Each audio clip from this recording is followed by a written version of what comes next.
warahmatullahi wabarakatuh, pemirsa Riau.tv di mana saja Anda berada. Pada hari ini kita akan mengklarifikasi persoalan dugaan pungutan liar yang terjadi di kampus jurusan Pendidikan Agama Islam. Yang hari ini tentu kita ingin tahu seperti apa sebenarnya sehingga berita ini bisa dijelaskan kepada masyarakat, Pak. Kita bersama pembantu wakil dekan 3, Pak ya? Iya. Dengan Bapak apa?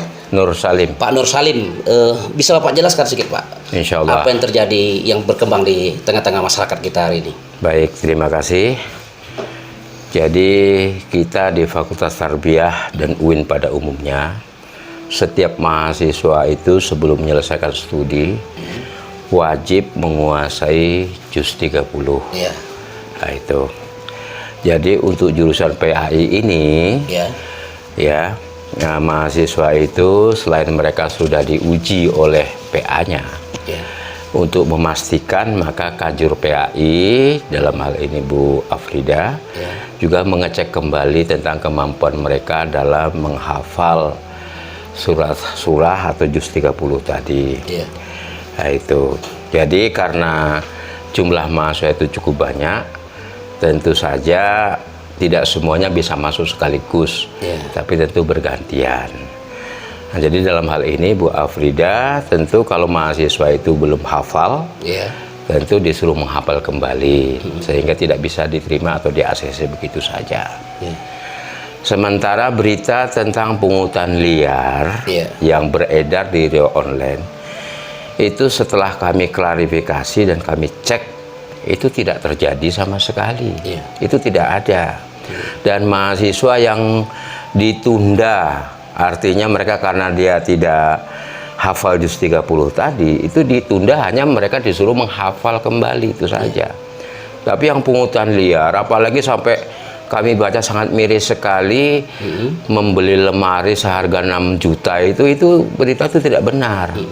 Dan dari mahasiswa yang kami dengar juga, dia yang menginformasikan ke media online itu setelah kami tanya, mereka tidak pernah mengatakan masalah itu sama sekali. Memang tidak, menurut mereka Pak, memang tidak ada bukti yang konkret, tetapi mereka dipaksa membuat surat pernyataan, angka mereka itu ditulis mereka sendiri.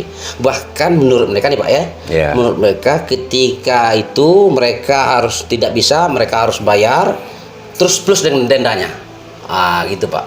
Jadi kan ini tentunya kita sebagai wartawan, jurnalis itu ingin cross check secara langsung apa sebenarnya, biar ini bisa diluruskan Pak. Jangan nanti ini menjadi menjadi fitnah gitu kan? Makanya kita hari ini, pada hari ini bisa langsung masuk. Baik, terima kasih. Jadi setelah kami cek, ini memang fitnah. Bukan menjadi fitnah, memang sudah menjadi fitnah. Dalam arti yang mahasiswa itu harus menyetor dana dan sebagainya, harus tanda tangan segala macam, itu tidak ada.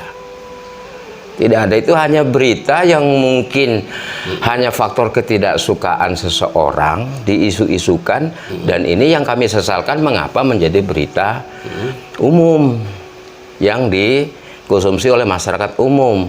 Dan ini menurut kami berita-berita seperti ini seharusnya sebelum ini dimuat itu wajib dikonfirmasi dulu kepada kami sebagai pihak kampus. Sudah kita konfirmasi Pak, karena yang tertuduh ini Ibu Afrida, ketua jurusan, dan Ibu mengatakan belum memberi jawaban sampai hari ini. Berarti belum konfirmasi. Makanya pada hari ini ada prinsip yang kita anut itu Pak dalam jurnalis itu, kita konfirmasi terus tidak jawab, tentu kita tetap menaikkan berita ini. Dan inilah klarifikasi dari pihak kampus pada hari ini, mungkin barangkali hari ini gitu. Berarti menurut saya kalau Bu Afrida sebagai orang yang tertuduh dalam hal ini, dan sampai hari ini setahu saya itu belum memberikan konfirmasi, berarti belum ada konfirmasi. Jadi dapat kami tegaskan kembali, yang pungutan-pungutan seperti yang diberitakan itu tidak ada sama sekali. Kami dari pihak kampus berani menjamin. Menjamin Pak berani menjamin itu tidak ada. Berani menjamin tidak ada. Jangankan pungutan sampai 300.000. ya pungutan-pungutan yang tidak sesuai dengan aturan perundang-undangan pun tidak dibolehkan. Apalagi sekarang kita dengan sistem UKT. Ya. Semua keperluan kuliah, biaya kuliah itu sudah tercantum, sudah termaktub di dalam UKT tersebut. Ya. Jadi tidak ada pungutan sama sekali untuk mahasiswa. Kemudian apa benar itu Pak? Transkrip nilai mereka ditahan Pak sebelum mereka nyetor apa? Kalau mereka itu memang belum menyelesaikan surah, berarti kan secara administrasi sebetulnya mereka belum berhak untuk mengikuti ujian munakasah. Ya. Sebetulnya. Karena itu merupakan syarat untuk mengikuti ujian tersebut. Tetapi mungkin ini karena rasa kemanusiaan, ya, kasihan dan sebagainya, sehingga yang belum menyelesaikan setoran ayat tadi pun dibolehkan ya mungkin saja dengan surat perjanjian, pernyataan. Karena faktor kasihan aja. Terus kenapa itu ditahan itu kenapa? Karena belum menyelesaikan. Apa ada aturan untuk menahan transkrip nilai? Ada. Dari mana aturannya Pak? Aturannya bahwa mahasiswa FTK itu wajib memahami, wajib hafal tentang surat itu. Tertulis? Ada. Ada. Harus menahan transkrip nilai. Bukan menahan transkrip nilai. Tadi saya katakan. Dalam pernyataan yang kami terima itu bahwa pihak fakultas itu menahan transkrip nilai sebelum menyetor ayat hafalan itu. Kalau aturan menahan itu tidak ada. Yang ada aturannya itu adalah mahasiswa tidak bisa mengikuti ujian sebelum yang bersangkutan menyelesaikan ilmu hafalannya. Yang ilmu termasuk hafalan yang dituntut tersebut. Dan boleh mereka melakukan itu, tapi dengan syarat membuat perjanjian. Itu hanya rasa kemanusiaan. Buat perjanjian, terus mereka harus menyetor ayat itu walaupun sudah wisuda, tetapi bahwa nilai mereka ditahan, transkrip nilai ditahan. Bukan, itu hanya rasa kemanusiaan, kasihan.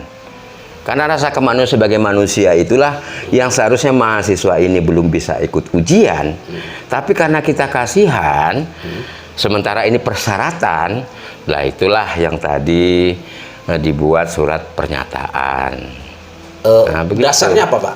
Dasarnya karena mereka memang harus menguasai. Ya, dasar untuk membuat pernyataan itu apakah sudah ada aturannya atau bagaimana? Kita kan berbicara aturan aja nih Pak dengan kampus ini. Kalau bicara aturan itu tidak ada membuat surat pernyataan itu. Yang apakah ada, ini sudah benar apa tidak menurut Bapak? Sesuai regulasi apa tidak? Kalau masalah dia membuat surat pernyataan itu tergantung individu dengan pihak jurusan atau dengan PA. Keterpaksaan dari pihak mahasiswa Pak, karena mereka butuh.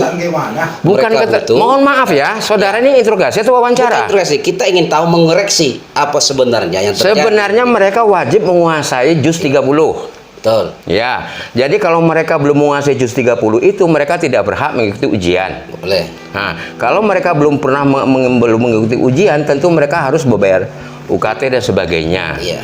Tapi karena rasa kemanusiaan, daripada mereka bayar UKT lagi. Iya, nanti bayar UKT dan mereka banyaklah tergendalanya segala macam, maka mereka sanggup menyelesaikan hafalan itu, maka kita berilah mereka itu kesempatan untuk menyelesaikan setelah ujian sekalipun. Nah, begitu dasarnya. Oke Pak, berarti memang yang paling penting itu memang tidak ada pungutan liar ya. Tidak boleh. Kalau terjadi nanti seandainya ada mahasiswa yang melakukan pengakuan, itu bagaimana Bapak? Kalau memang itu terjadi akan kita usut tuntas. Kan usut tuntas? Iya. Apa Bapak janji akan mengusut tuntas pelakunya? Sebagai WD3, sebagai WD3. Tidak ada sini Bang. Abang harus jelaskan ini. Arahkan ke Bang apa nih kita? Sebagai WD3 yang bertanggung jawab terhadap kemahasiswaan, kalau ada hal-hal yang tidak sesuai dengan aturan yang berlaku, maka WD3 dululah yang akan menindaknya. Begitu ya? Ya. Sekarang begini, saya hanya bertanya kepada Bapak, siapapun yang terlibat dalam ini, kita tidak mau menuduh siapa-siapa. Benar. Kita dengan seperti Bang Alimuddin ya. Benar. Karena ini hanya sifatnya informasi. Iya. Ya kan? Iya. Pembuktiannya tentu kita perlu pembuktian. Iya. Ya kan? Berita kita sampaikan, gitu ya. Kita ingin buktikan, kita buktikan apa sebenarnya yang terjadi pada hari ini. Kalau Bapak mengatakan tidak, kami dari wartawan tentu berhak. Bukan hoax, tidak ada hoax, karena hanya menyajikan informasi. Oke. Nah, begitu Pak. Tapi nggak fair. Tapi Maka sebaliknya, hari ini Bang, abang duduk sini, kita abang jelaskan aja. Fair Anda. maaf, sebaliknya kami sedang mengusut masalah ini dan ini kami sudah beberapa kali memanggil para mahasiswa. Kalau nanti memang ternyata ini tidak terbukti yang disampaikan di berita, maka kami pun akan menggugat ulang. Nggak apa-apa, bagus itu. Artinya biar kita menjadi media akan menjadi saksi nanti. Betul. Persoalan ini. Ketika ini Iya. tudingan tidak betul, kemudian mahasiswa punya alat bukti, tentu harus diadu Pak, begitu Pak ya. Iya. Jadi saya tidak punya kepentingan apa-apa dalam hal ini. Oke. Persoalan ini tidak punya kepentingan apa-apa, Iya. karena ini betul-betul murni daripada kawan-kawan jurnalis saja untuk Oke. mengusut apa sebenarnya yang terjadi di kampus Iya. Yesus Korea. Saya kira itu saja Pak. Oke, Bincang terima kita kasih. hari ini. Terima kasih Iya. sudah bersedia melayani kami pada Iya. wawancara kali ini. Demikian saudara, wawancara saya dengan Wakil Dekan 3 Fakultas Tarbiyah Keguruan UIN Suskaria Pekanbaru. Assalamualaikum warahmatullahi wabarakatuh. Sampai jumpa. Waalaikumsalam warahmatullahi wabarakatuh.